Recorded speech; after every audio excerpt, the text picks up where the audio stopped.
Hello you lovely people and welcome. Today I'm going to be taking a look at Rara-Avis Sims Horten Ho229. Now if you're not aware, Rara-Avis is Latin for rare bird, and Rara-Avis Sims' main centre of focus of development is on oddities or curios, so things that other developers wouldn't normally go near. And so a few days ago they released the Horten Ho229, or as it's also known, the Gotha 229, Gotha being the actual company that manufactured the aircraft, Horten being the designers.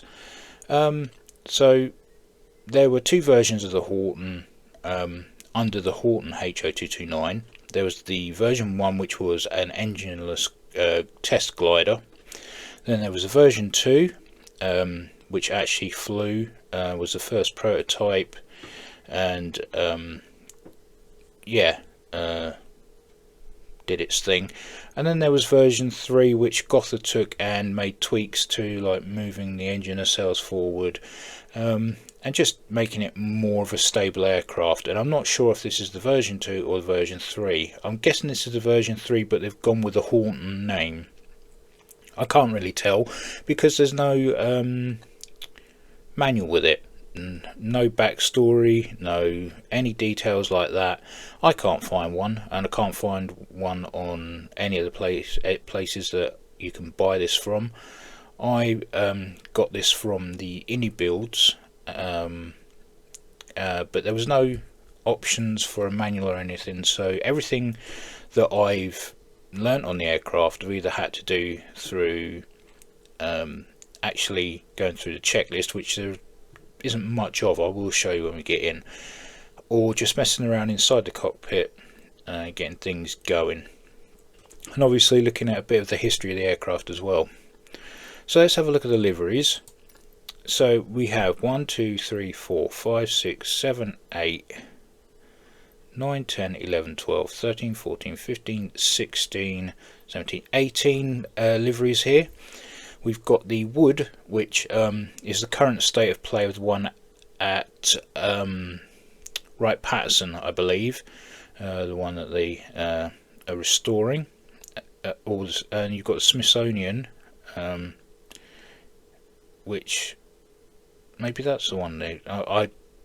Okay, I've messed up there. I think the Smithsonian are the ones who have this, unless they've got a mock-up.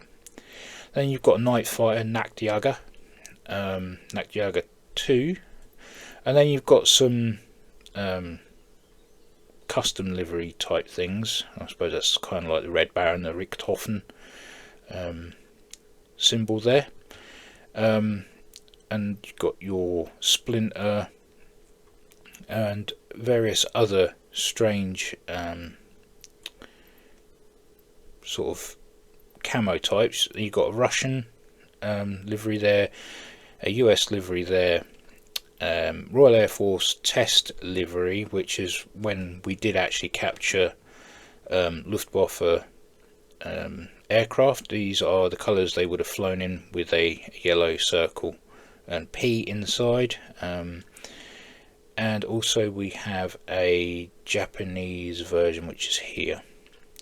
So quite a few liveries, a nice selection. Some of them are quite believable. If you're into your Luftwaffe 46, then this is really right down your alley. I understand this won't be everyone's cup of tea, but it's worth just looking into, just to see what it's all about. In weight and balance, all we have is left main, right main tank, and our pilot. No weapons to speak of. So there we go. I'm going to settle the aircraft at Duxford, because it's an obvious place to fly from, for me anyway. And I'm going to go with the Royal Air Force test livery. So let's get in the aircraft and have a look around. Let's have a look around the cockpit. Now I'm going to plead ignorance here because there are a couple of gauges I'm not 100% sure on, but because there's no manual, as I said, I can't really refer to them I could just spend time messing around looking at them, but it would help if there was a manual. So down here to the left we have our oxygen on-off valve with the actual gauge there. We have fuel valves for both engines, alternator switches and fuel pumps for both engines there, speed brake lever and flaps, landing gear handles and throttles. Now I don't know what Horten were thinking, maybe this was an afterthought, but I would have thought a landing gear lever out of the way of the throttles might have been better, but once they are pushed forward to bring the gear up, getting in the real aircraft, getting to the throttles looks a bit awkward. Not sure what the thinking behind that was. We can open and close the canopy with this. Just be aware that once you start moving it closes automatically, you can't taxi with it open. It would be nice just to get to the end of the runway and then close it, but there you go. Not 100% sure what this pressure gauge is for. Maybe I should know, but again I can't refer to a manual. We've got indicator lights here for various bits and pieces, a main battery switch or main breaker, our ignition switches for both engines. I believe these are for the flaps to let you know that they're moving and are in position. We have oil pressure and oil temperature gauges there, along with tachometers. Another pressure gauge down here. I'm wondering if that's another oxygen gauge, as it's sat next to an oxygen blinker. We've got a temperature gauge there. Not sure if that's outside air temperature, or it could be engine temperatures, not sure. We have an altimeter in meters, we have a VVI, we have a HSI or artificial horizon, CDI with some extras. I should get to those in a minute. Our indicated airspeed in kilometers an hour. Under that we have the AFN2 radio beacon gauge, which kind of works like a VOR indicator. Up here we have our pitot heat, an indicator there. These green lights haven't really ever done anything, so can't tell you what those are. Both fuel tanks, left and right, and how much is in each. And then we have two little bits either side here, one to bring the sight up, which you can bring shade on, and this switch is here, so just pull that forward or back and I'll show you once the aircraft is live. You can hide it if you don't want to use it. Here takes the engine covers off, and I'll show you that once we jump outside. Come down to the right, we have a canopy release, doesn't work, and ejection seat doesn't work. Skip that bit just there. We have landing lights, nav lights, and night lighting for inside the cockpit, which I'll show you shortly. Then we have clipboard, which apart from two things is pretty much well, it's not needed. You can turn the flames on or off using this. You can add the night fighter aerials, Nacht Jager aerials with that. And then coming up a bit further, we've got a voltmeter and all our circuit breakers. And then just to add this, we do have some creature comforts in here. We do have, if we click here, radio off, we have our GPS, we have our transponder, autopilot, and ADF panels. And then on top of that, round the CDI, we have our heading selector, where we want to go, where the aircraft to go, and also this cages and uncages the artificial horizon. There is a nice wood effect on the wings there, and I've got to say the inside of the cockpit, I believe, looking at photos of the real thing, they've done a fantastic job. Textured lovely. If you look past the seat, you can actually see down the airframe further back there.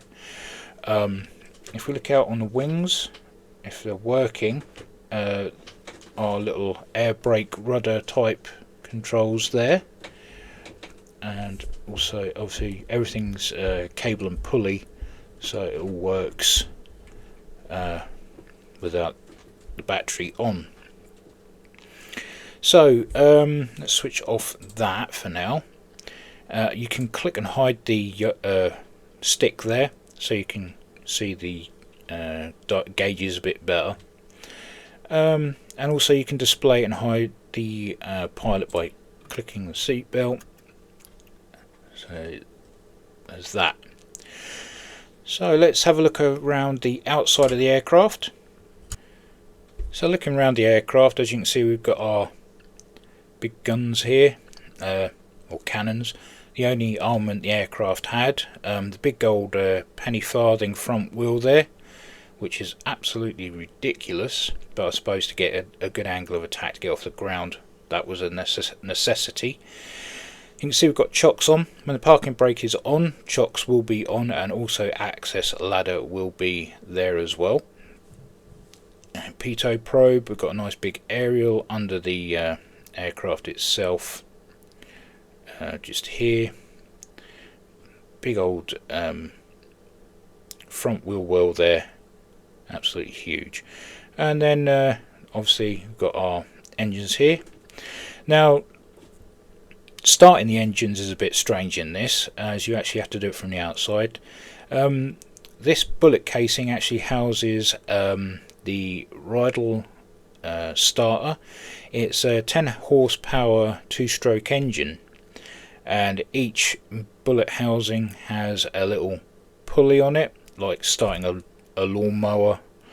What you do is you click on that, it yanks it, starts the Rydal starter, and then generates the power to get the engine up and running, which is different and quite nicely modelled, to be fair. If we jump back in, do the clipboard, we'll put the extra parts on, and then we can actually remove the engine casings as well. So we'll grab the clipboard down here, and what we're going to do, as I say, you can do it from inside the cockpit, but I suppose to make life a bit easier, we'll remove the engine covers, and we'll also add the night fighter aerials. Okay, and we'll jump back out, and as you can see, the engine casings are now off, and you can see the Junkers Umo 004B engines there. Produce just under 2,000 pounds of thrust each. Nice little addition there, and then obviously you've got your Nachtjager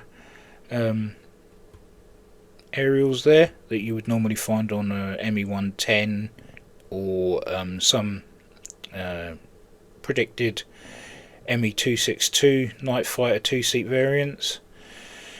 Like I say, if you're into your Luftwaffe 46 sort of scenario aircraft, this will be just right for you. So let's jump back into the cockpit, put the covers back on, and take the aerials off. Covers off, and we'll close that. Okay, so what I'll do is I'll get the aircraft started, and we'll have a listen to the sounds. Now I thought I'd add this in because obviously listening to the sounds, I want you to hear the Rydal starter kick in before the engine starts up. Now allegedly all the sounds are custom. Now getting a 2-stroke sound isn't going to be too difficult because you can just record a lawnmower. That's pretty much as standard. Getting the Umo 004Bs is obviously not going to be an easy thing, so I'm not sure what engine they actually recorded for this. Again, because there's no manual letting you know, it just says custom sounds. So yeah, as you can see in the bullet housing, we've got these little pull rings. Now set the ignition, fuel pump, and open the fuel cock for the left engine. So all I need to do is pull this starter.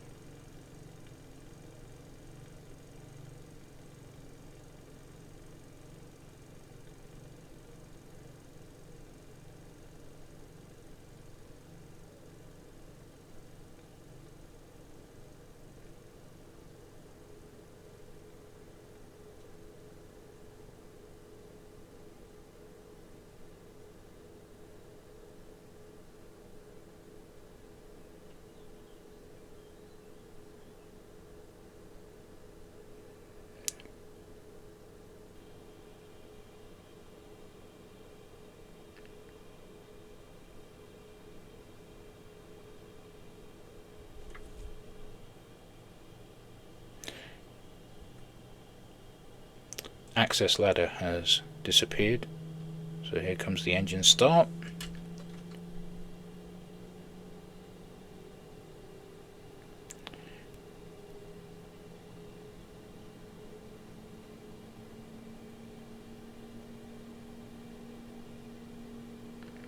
Let's jump round to the back.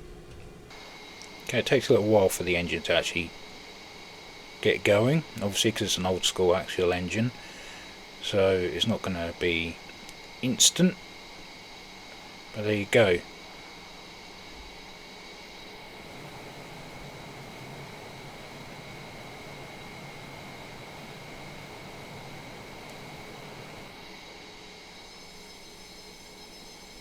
Okay, so we get the right hand engine started up and we'll do a walk around. Right, okay, so we've got both engines started now. A little listen. Now I can't push the engines too hard because once it gets over to a certain RPM, the parking brakes automatically come off.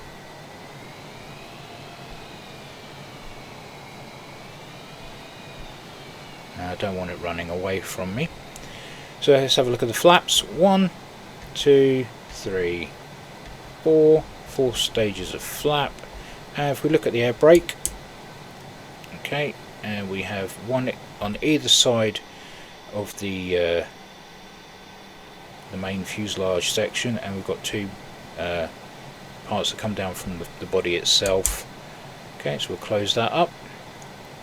Okay, and that's pretty much it for the outside. We can jump back in and we can get moving. Right, let's get the ball rolling. We'll close the canopy. And we'll also take the parking brake off. We'll get moving under my own accord. If you want or need pitot heat, you've got the indicator and switch there. And like I say, if you need any of the stuff here, it's all pretty much live now. So I've got standby, change the code to my code there, and set to ground.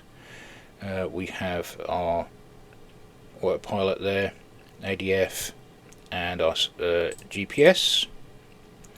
We'll leave that for the minute. Okay, so we'll get moving to the runway.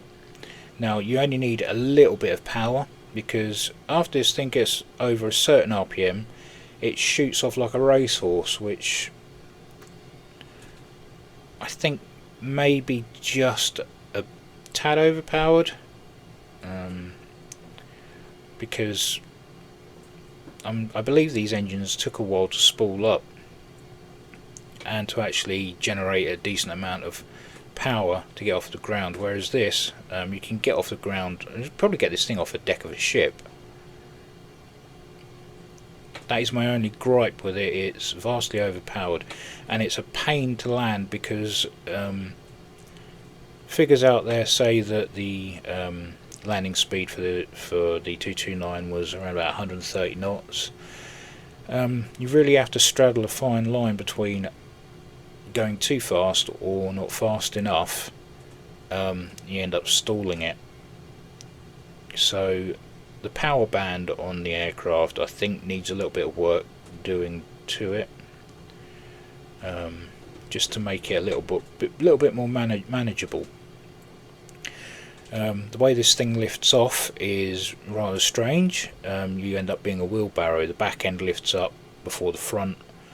I'm not putting any flap in at all. We'll zero out our altimeter.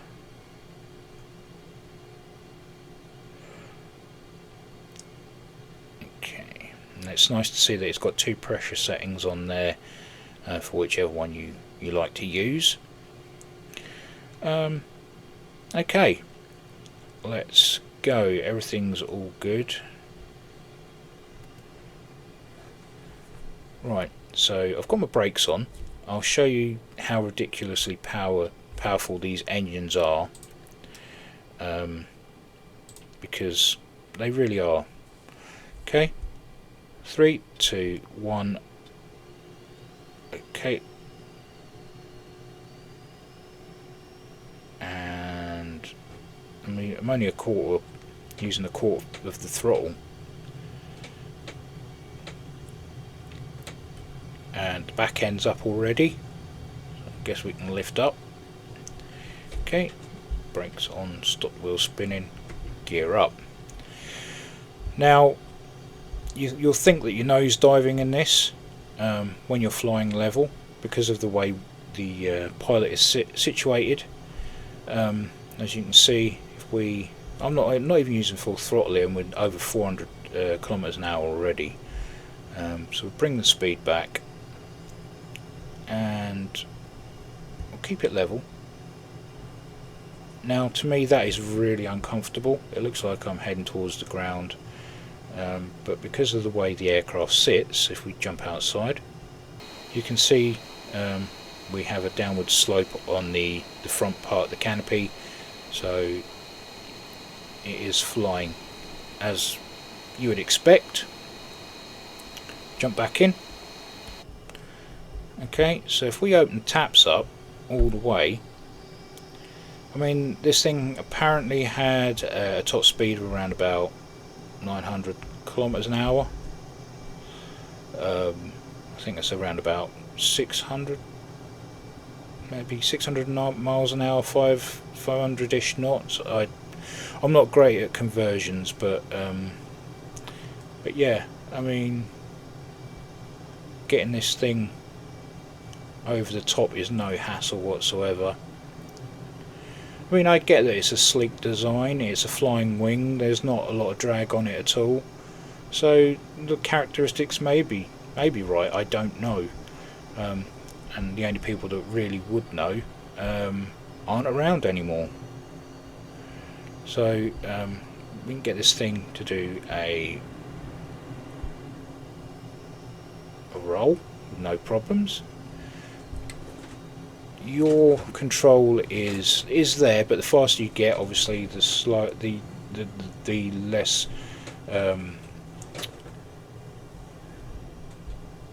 authority there is. So yeah, like I said, I mean, I've got throttles fully back and I'm still over 400 knots, and yeah, like I say, I think the power band may be a little bit too fast, accelerate too quickly, or it could just be me, but you may think the same way, I don't know. So there we go, nice slow roll over, and then let's get on to the fun addition here. So we get the sight on, I'm going to put the shade on, switch it on. Okay, and as you can see, we are off to the right, and you'll find that the cannons are actually converged so that they fire slightly to the right. And if you push water rudder, well, you don't even have to push it or hold it, you just activate it and turn it off when you're done. So you can add a little bit of fun to your dogfighting if that's what you want to do. Managed to get this into a dogfight with Mr. Fanucci the day I got it. and it's quite an agile beast, and it's all down to the pilot that flies it. Let's just say Mr. Finucci was on my tail more times than I was on his. So yeah, it's a lot of fun. It's something different, and for those Luftwaffe 46 fans out there, it's obviously a big bonus, but it still needs some work, and I'm hoping the developer will stick with it. So let's do an approach at Duxford, and I'll just show you what I mean by getting the settings just right so that you don't stall out. So level out.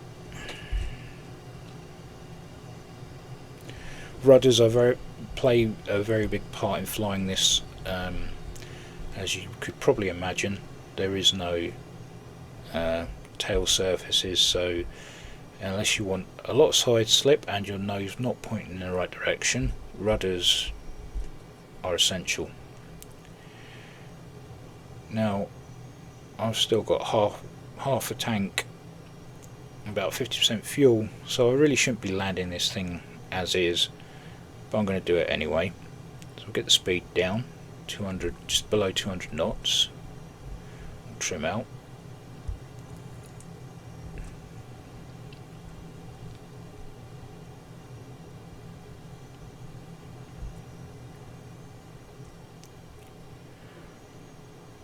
Okay, first stage flap.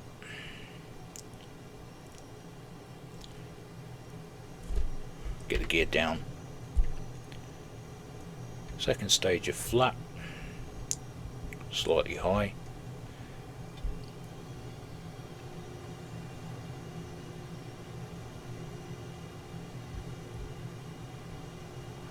A lot of drag on that big old fat front wheel. Another stage of flap.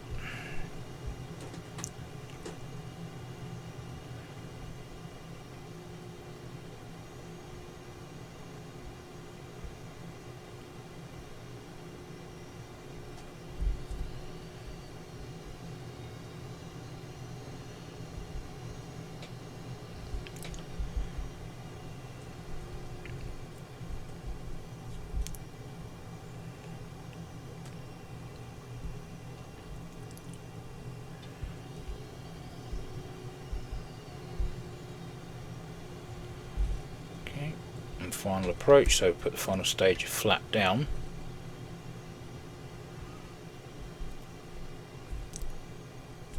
Get the air brakes out. Now we're just going to manipulate that with the throttles.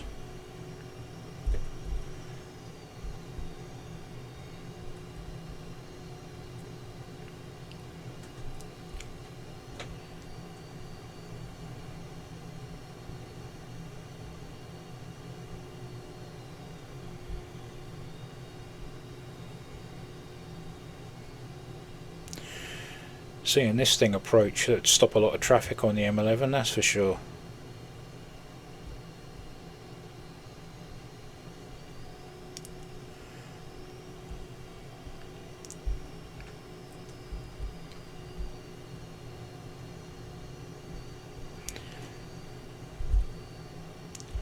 Getting this thing on the deck is quite difficult.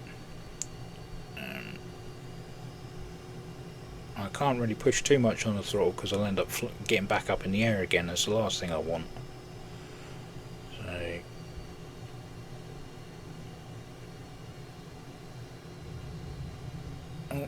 there we go, we are down.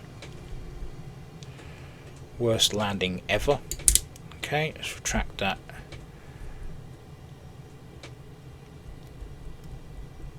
Retract the flaps, and we're going to retract the speed brake. And then taxi back. In fact, I'll park on the AWP here. I'm not going to taxi all the way back to parking.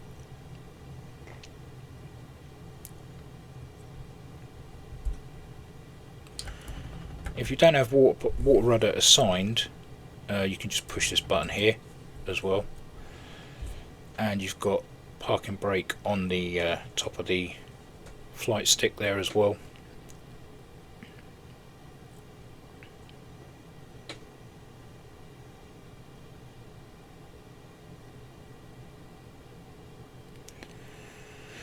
Okay, let's swing this around and park it up.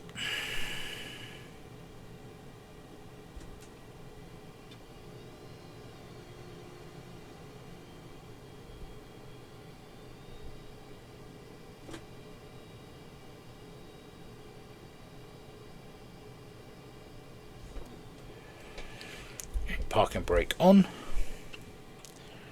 Shut off the fuel. Okay. Alternators off.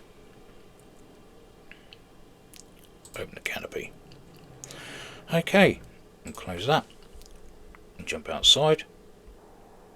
Again, we've got sounds of the shutdown of the engines, but again, don't know what engines they're from. And you can tell the engines are shut down because we now have the access ladder. Last thing I'm going to do is going to show you night lighting before closing the video off with a summary. Okay, so as you can see, night time, flashlight on, and to get rid of that, we're just going to come down here to the rheostat that I pointed out earlier, glare shield lighting brightness. Just going to drag that ever so slightly. If we look up, we have red lighting across the instrument panel, and we can increase that lighting or decrease it to your satisfaction. Unfortunately, there's no UV gauge lighting apart from here by the looks of things, but apart from that, it's just a red glare shield. You can't actually see anything else around the cockpit. I think these are just backlit and not glowing in the dark. So yeah, you do have some night lighting, so if you want to do some Nat Gagger flying, you can. Right, let's get on to the summary then. Okay, to sum it up, I'm a fan of curios, oddities, rarities, anything, you name it, and this falls right into that category. It did get my attention when I knew it was in development, and I have been looking forward to it coming out, and it hasn't disappointed. I mean, yeah, the power band of the aircraft, the engines, the way it generates speed all of a sudden with only a quarter of a throttle, does grind on me a little bit, because I know the Jumo engines were not that old style axial flow engines did not accelerate like that. It took ages for them to generate speed to get off the ground, no matter what aircraft they were in.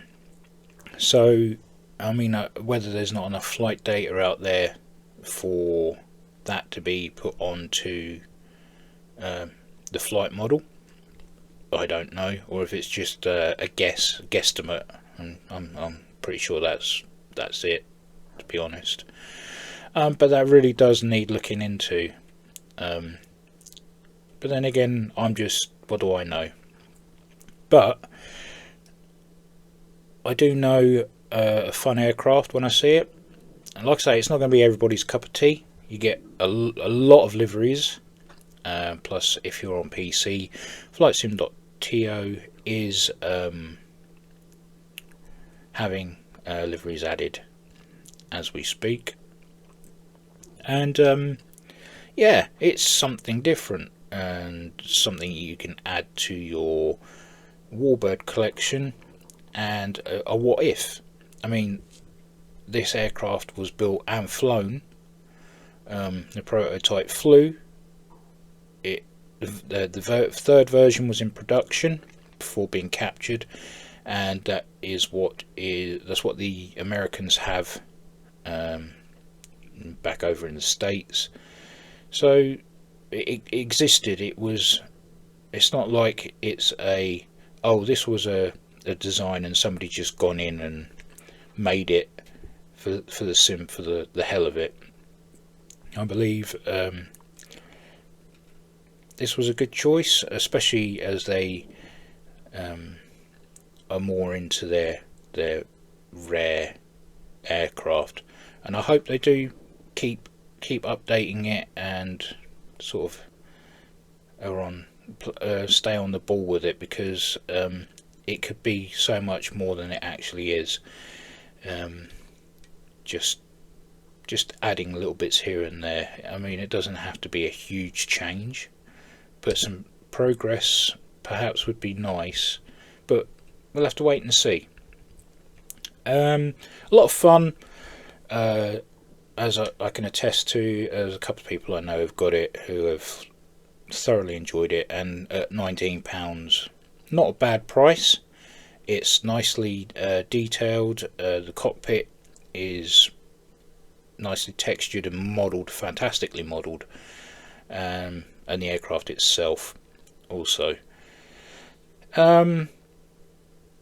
Yeah, so if you didn't know about the 229, then you know, something a bit different for you to look at. I thoroughly recommend it, but then again, I'm biased, so I paid for it. So yeah, I hope this has piqued your interest, and if it's not for you, fair enough, you know, it's not for you, but a lot of fun. So if you got this far, thank you for watching, and as always, take care, and I'll catch you in the next one.